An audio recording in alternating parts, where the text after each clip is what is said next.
আজকের বাজারে যেসব পোলট্রি মুরগি পাওয়া যায় সেটি মাত্র 5 থেকে 6 সপ্তাহেই বিক্রির জন্য প্রস্তুত হয়ে যায়। কিন্তু এটা খাওয়া কি নিরাপদ? এখন পোলট্রি মুরগি দ্রুত বড় করার জন্য উচ্চ প্রোটিন ফিড সমৃদ্ধ খাবার, ভিটামিন, অ্যান্টিবায়োটিক এবং গ্রোথ প্রমোটার ব্যবহার হয়। আবার অনেক ক্ষেত্রেই কেমিক্যাল বা হরমোন ব্যবহার হয় যাতে মুরগি খুব দ্রুত ওজন বাড়ায়।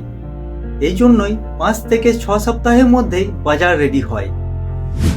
এই পদ্ধতির জন্যই মুরগি স্বাভাবিক বৃদ্ধি অনেক দ্রুত ও আর্টিফিশিয়াল হয়ে যায়। কেমিক্যাল রেসিডিউ বা হরমোন মুরগি খাওয়ার ফলে স্বাস্থ্য ঝুঁকি দেখা দিতে পারে। দীর্ঘদিন অ্যান্টিবায়োটিক রেসিস্ট্যান্ট বৃদ্ধি পেতে পারে। আর নিয়মিত খেলে হরমোন বা কেমিক্যালের প্রভাব শরীরে হজম বা এন্ডোক্রাইন সিস্টেমে সমস্যা তৈরি করতে পারে।